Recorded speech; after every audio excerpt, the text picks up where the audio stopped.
안녕하세요. 저는 뉴욕 맨해튼에 살고 있는 마흔을 바라보는 30대 후반 1인 가구 파견 노동자입니다. 오늘은 왜 유튜브를 시작하는지에 대해서 생각을 정리할 겸 이야기를 해보려고 해요. 다들 시작이 중요하다고 하니까 또 저도 그렇게 생각을 해서 유튜브 채널을 일단은 열었는데 열고 나서 보니까 도대체 내가 이걸 할 필요가 있을까 하는 생각이 처음에는 들었습니다. 저는 퇴사를 준비하고 있는데요. 이 유튜브를 보니까 퇴사한 분들 채널이 많더라고요. 주식 대박 나서 퇴사한 후에 뭐 한 달살이 여행을 하는 유튜버들도 있었고, 뭐 퇴사 후에 전략하면서 사는 뭐 그런 재테크를 하는 유튜버들도 있었고, 역시나 또 퇴사 후에 제2의 삶을 준비하는 브이로그를 하는 분들, 다양한 사람들이 유튜브 세계에 있었습니다. 근데 사실 회사원이라면 누구나 더럽거나 치사하거나 힘들거나 나랑 안 맞거나 아니면 회사의 미래가 없어 보여서 등등의 이유로 퇴사를 생각하잖아요.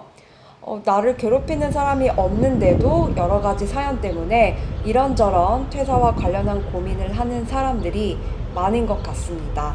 저도 그런 부류이다 보니까 아무래도 퇴사한 사람들의 유튜브에 눈이 많이 갔었던 것 같아요.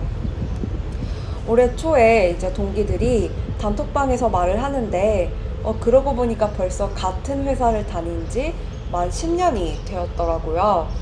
나는 뭐 딱히 달라진 것도 없고 더 프로페셔널해진 것 같지도 않은데 10년간 회사원 생활을 했다고 생각하니까 어깨가 무겁게 느껴졌습니다. 이제는 더 이상 누가 봐도 주니어급이 아니잖아요. 그래서 뭐 물론 눈 깜짝할 사이라고는 할 수 없지만 그래도 10년이 빠르게 갔는데 보니까 절반인 5년 동안을 퇴사 입버릇처럼 달고 살았습니다. 원래 이렇게 말하는 사람들이 회사를 오래 다닌다는 이야기를 들어서 최대한 입 닫으려고 했는데 입에 달고 살지 않으면 정말 아무런 위기감이 없이 이대로 묻어갈 것 같다는 생각이 들었습니다. 뭐 물론 그렇다고 해서 떠벌리고 다닌 건 아니지만요.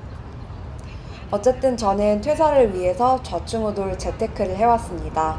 부동산은 서울 역세권 초소형 17평 아파트 하나, 서울 역세권 오피스텔 두 개실을 보유 중이고요. 금융자산은 예금이 아주 소액 있고 또 미국 주식에 5년 정도 투자를 하고 있습니다.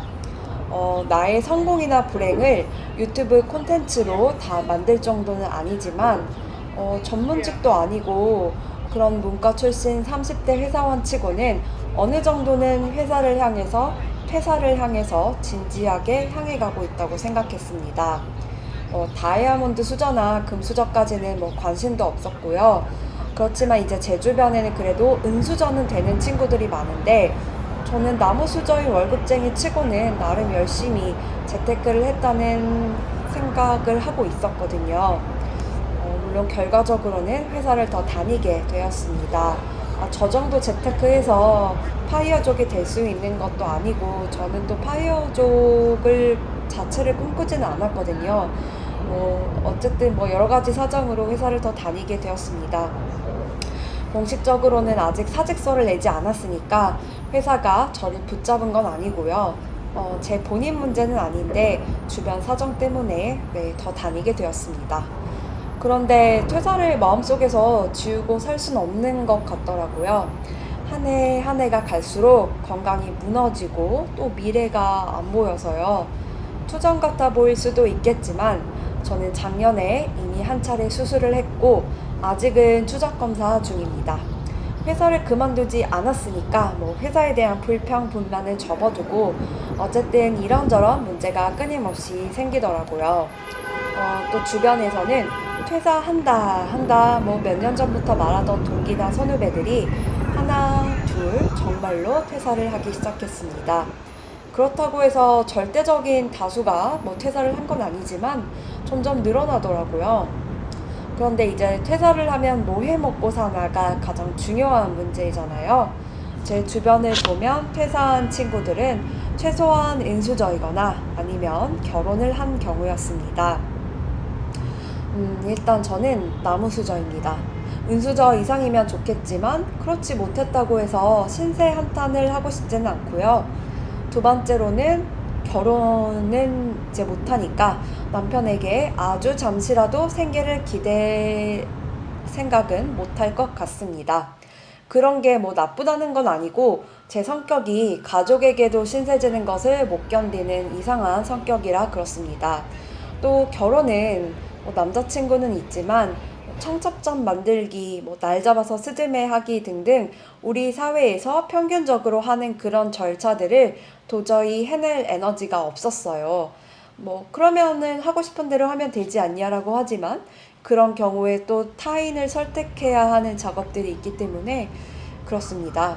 그러니까 결혼 후의 생활은 커녕 결혼하는 것조차 예선에서 컷된 느낌이랄까요? 쿨한 척 말하는 게 아니라 정말 도저히 엄두가 안 났습니다.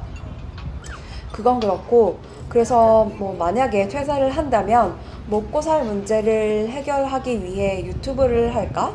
여러분들 생각은 어떠신가요? 여러분들은 어떻게 생각하세요? 저는 즐겨보는 유튜버들이 있었는데요. 재능이 있는 분들이라 그런지 유튜브가 떡상을 하면서 점점 본업이 아닌 유튜버의 길로 들어서더라고요. 그것도 나쁘지는 않겠지만 롱런하기는 힘들겠다는 생각이 들었습니다. 한 달살이 해외여행 유튜버들 같은 경우에는 점점 지쳐가는 것처럼 보였는데 콘텐츠 때문에 힘을 내는 그런 느낌이었고요. 개인적인 느낌이었습니다. 그 다음에 퇴사한 후에 제2의 삶을 살아보려던 유튜버는 유튜브가 잘 되니까 광고를 또 협찬을 많이 찍더라고요. 저는 그 사람의 생각과 삶에 관심이 있었는데 점점 협찬과 광고가 늘어가니까 보기 싫어지는 감이 있었습니다. 그리고 또 누군가는 점점 영상 업로드가 뜸해지거나 사라졌습니다. 저는 그런데 무엇보다 유튜브를 위한 삶이 아니라 스스로를 위한 삶을 살고 싶거든요. 그래서 아무래도 내가 유튜브를 하는 게 별로 맞지는 않겠다는 생각이 처음에는 들었습니다. 지금 이제 맨해튼에 살고 있는데요. 밖에 나갈 때마다 새롭습니다. 물론 거주자의 입장에서 보면 뉴욕이 여행 유튜버들이 극찬할 만큼 정말 최상의 동네는 아닙니다. 정말 애증의 장소인데요. 그런데 밖에 다니다가 이런저런 의미 있는 순간을 마주하게 되면요. 지금 이 순간이 그대로 나에게는 처음이자 마지막인데 유튜브에 올리겠다고 휴대폰 카메라부터 들이대는 게 내 삶에 무슨 하는 여러 가지 생각도 들었고요. 그래서 다들 유튜브 찍는데 나까지 굳이 할 필요는 없다고 생각을 했습니다. 또 보기에는 쉬워 보여도 뭔가를 찍고 편집하는 일들이 사실은 굉장히 피곤한 일이거든요. 그렇게 시간을 보냈는데요. 그런데 이제 저도 맨해튼에 10개월 정도 살다 보니까 풍경들이 점점 익숙해졌고 눈에 익으니까 비로소 기록으로 남겨둘 여유가 생기더라고요. 물론 이제 카메라까지 들고 다니면서 찍겠다는 게 아니라 그냥 그때그때 휴대폰으로 잠시 찍어주는 정도입니다. 그리고 또 하루하루 정말 여러 생각을 하면서 살아가는데 글뿐만이 아니라 영상으로도 흔적을 남겨두면 나중에 나이 들어서 사진 앨범 들여다보듯이 찾아볼 일이 있지 않을까 싶었어요. 그래서 영상 일기를 쓰려고 유튜브 채널을 열게 되었습니다. 제가 본업이 있고 또 본업이 그렇게 여유 있는 업무가 아니기 때문에 그러니까 모든 회사원들이 다 여유롭게 살진 않잖아요. 네, 특히 그렇게 해서도 여유가 있는 편은 아니어서 그 와중에 편집이란 걸 잘 할 수 있을까 고민을 했는데 그렇게 계속 고민을 하다 보면 시작이란 걸 할 수 없을 것 같아서 그냥 마음에 드는 영상을 이어붙여서 만들기로 했습니다. 아마도 2주에 한 번 정도는 올릴 수 있지 않나 싶은데 본격적으로 해보지를 않아서 아직은 잘 모르겠어요. 자주 올릴 수 있으면 좋겠습니다. 아직 모든 것이 어색하지만 오늘은 이 정도로 마무리해보겠습니다. 다음에 또 만나요.